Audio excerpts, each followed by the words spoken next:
Bien, entonces en esta segunda parte vamos a ver cómo se construye la matriz de acoplamiento, ¿no?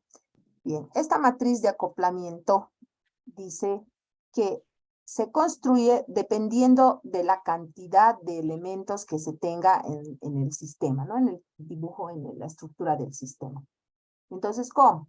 Se toma en cuenta primero el entorno, el elemento 1, el elemento 2. Si bien tenemos dos elementos, nuestra matriz de acoplamiento va a ser tomando en cuenta el entorno, ¿no? Entonces, como son 3 al cuadrado, 3 por 3 van a ser 9 matrices de acoplamiento, ¿ya?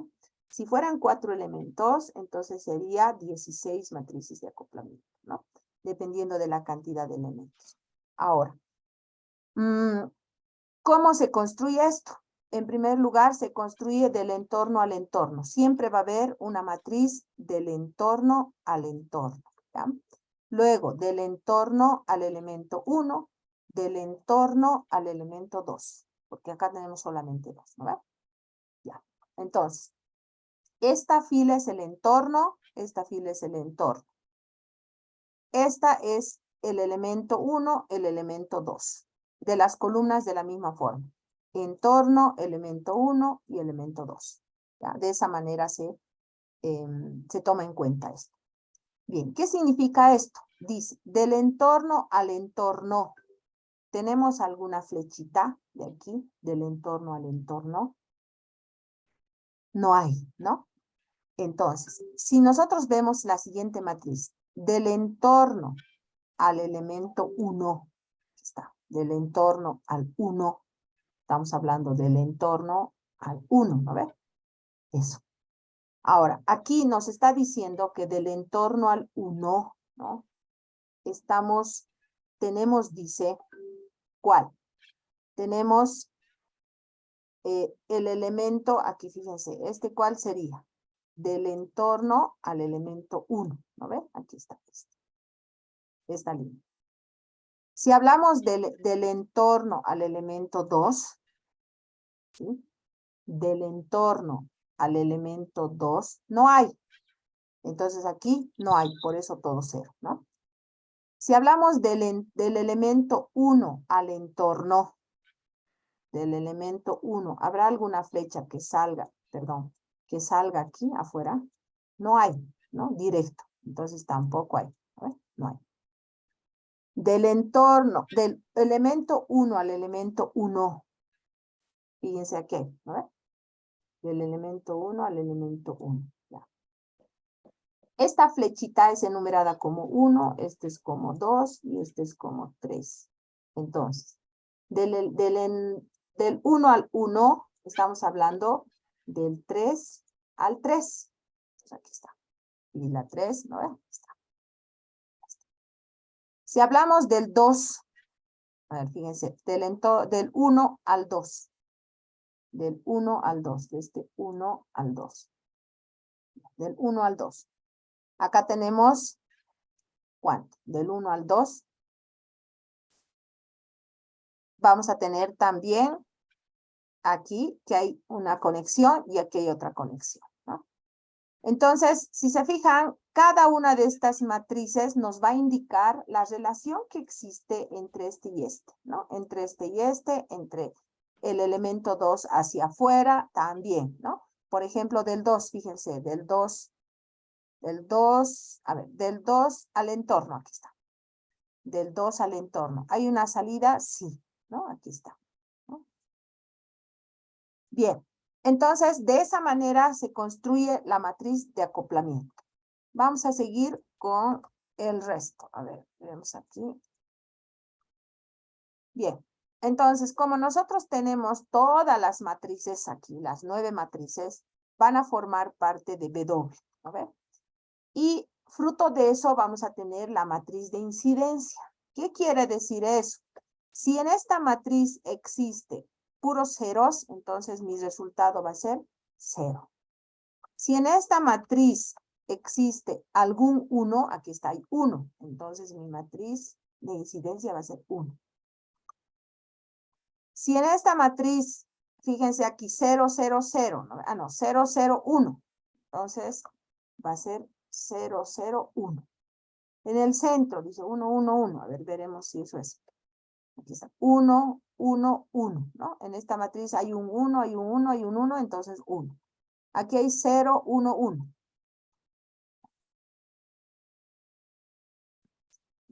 ¿No?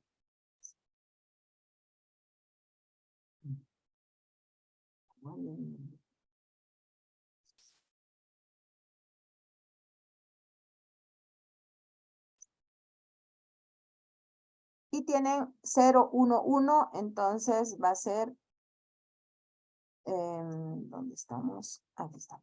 0, 1, 1, ¿no? Entonces la matriz de incidencia me va a dar como resultado de la matriz de acoplamiento. ¿Listo?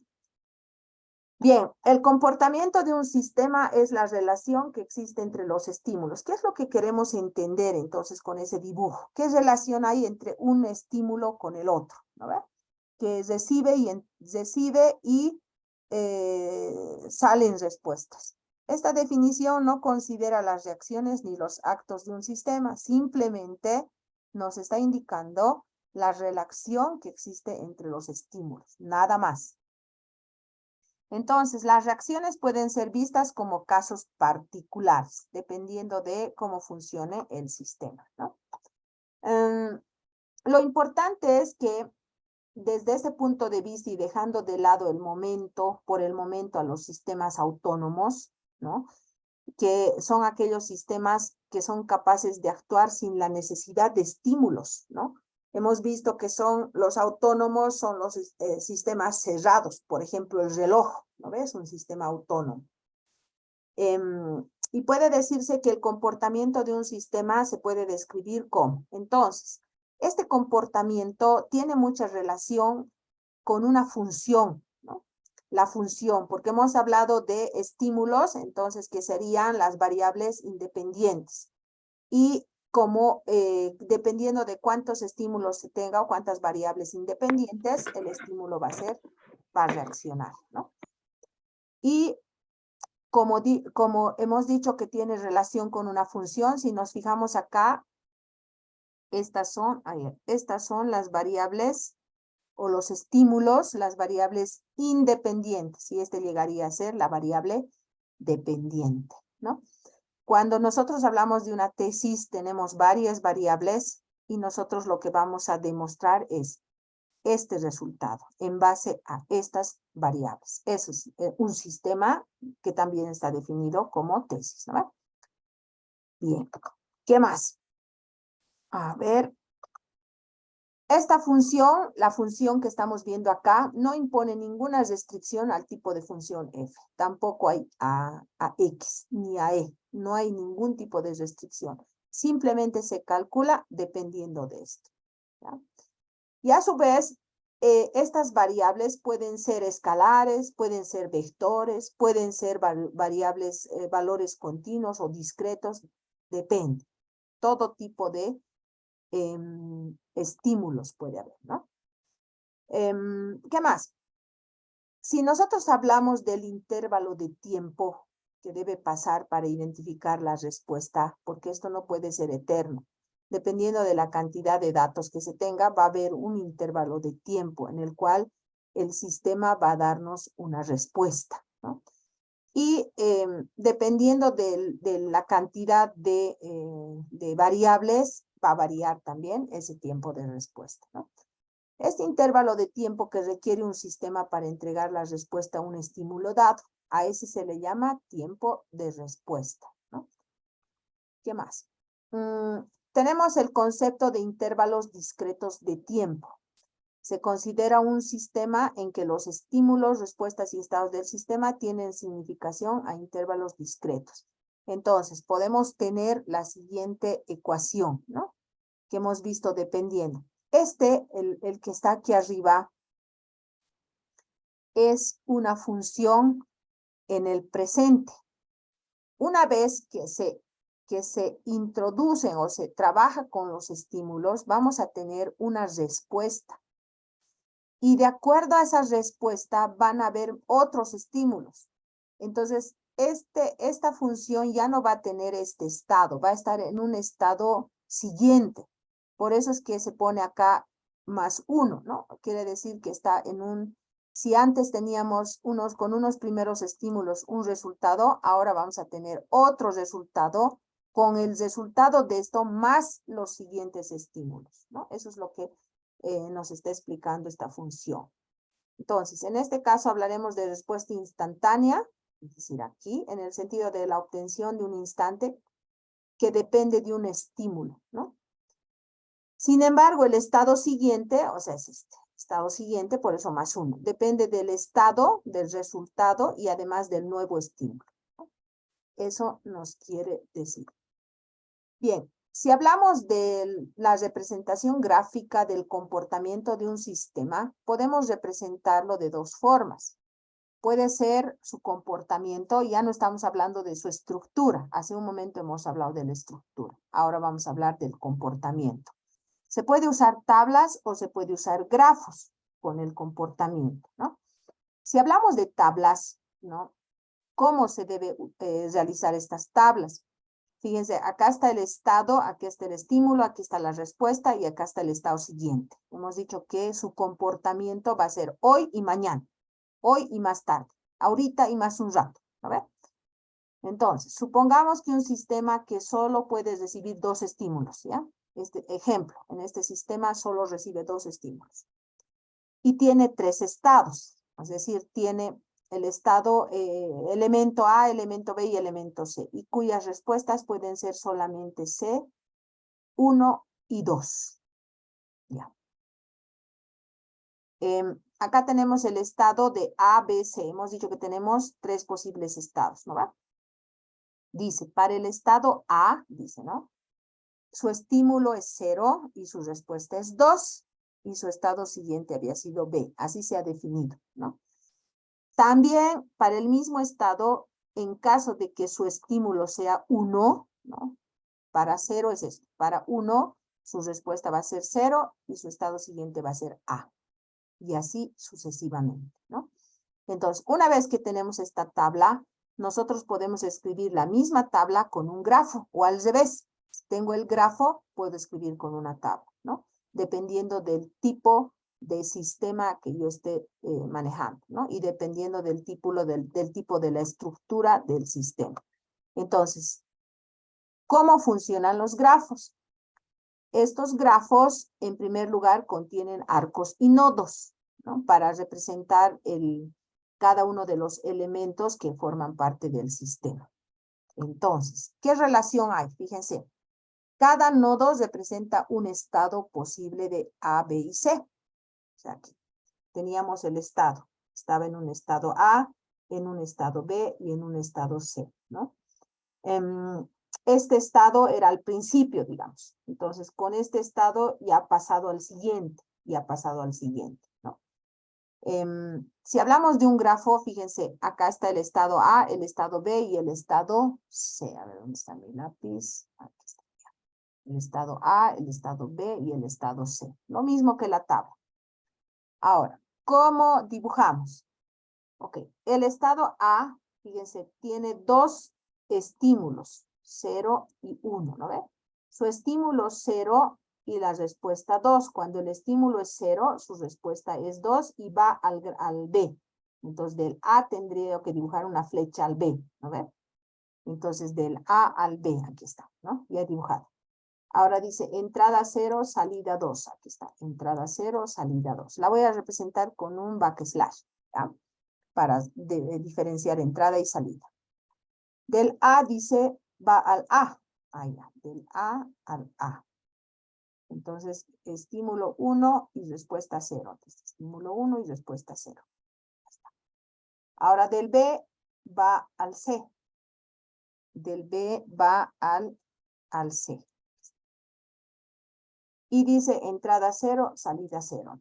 Entrada 0, salida 0. Del B va al B. Del B va al B. Y entrada 1, salida 1. Y así sucesivamente, ¿no? Entonces, se puede hacer en forma de tabla o en forma de grafo, ¿no? el comportamiento del sistema. Es de un estado a otro estado. Bien. Tenemos también el concepto de valores continuos. En el caso más general, tanto los valores de los estímulos como de las respuestas y estado del sistema estarán dados por cantidades continuas, ¿no? Las cantidades continuas son grandes y además son cantidades con punto decimal, no son enteras, ¿no? No son discretas. Las relaciones entre todas las variables, es decir, las funciones f y g, ¿cuáles son esas funciones? La función que representa el momento ahora, en el presente, y este es un momento después, ¿no? Ya con un nuevo estímulo. Dice, corresponderán a ecuaciones diferenciales e integrales a menudo complejísimas, ¿sí? Generalmente estos sistemas que trabajan con este tipo de valores continuos se trabaja con diferenciales integrales, ¿no? Que en muchos casos no tiene sentido tratar, ¿no? Esta complejidad puede resolverse, o sea, si hablamos de funciones que implican ecuaciones diferenciales, podemos resolver, dice, considerando los sistemas con el comportamiento determinístico, o sea, podemos reemplazar, dice eso, ¿no? ¿Cómo? Cuyas relaciones de causa y efecto deban necesariamente ser explicitadas, no, sino probabilísticas. Podemos reemplazar con las probabilísticas. ¿Qué es lo que actualmente se utiliza, ¿no? En las tesis, ustedes no van a ver que apliquen ecuaciones diferenciales. Lo que hacen es, aplican, ¿cómo se llama? Variables aleatorias y hacen un cálculo de una aproximación con modelos probabilísticos, ¿no? Y lo cual se logra mediante la introducción de variables aleatorias, ¿no? Tanto en los sistemas discretos como en los continuos, la respuesta a determinado estímulo puede ser instantánea, existiendo por lo tanto un tiempo de respuesta mayor que cero. Hoy en día los modelos matemáticos que se resuelven, ¿no?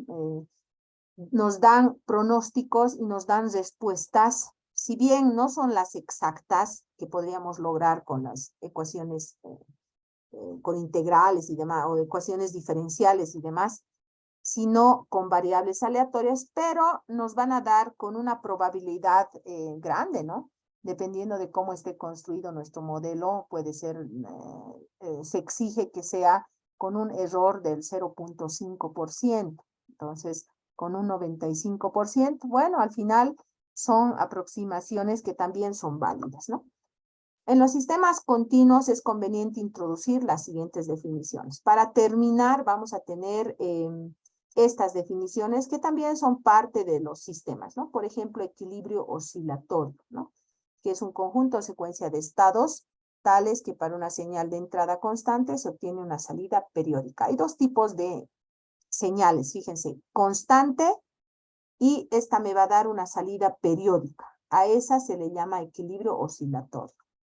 Si hablamos del equilibrio inestable, esta tiene entrada constante y se obtiene una salida no periódica. Fíjense, el oscilatorio es periódica, ¿no? Si hablamos de periódica, podemos hablar, por ejemplo, de la función seno, ¿no ve? Que es así, ¿no? Periódica. ¿Sí? Si hablamos de una no periódica, entonces ninguna de las funciones trigonométricas. Las trigonométricas son periódicas, ¿no? La inestabilidad puede ser permanente y ocurrir solo por un periodo limitado de tiempo. Bien. Bueno, hasta aquí habríamos terminado todo nuestro tema 6 y vamos a pasar a lo que es la parte práctica, ¿no?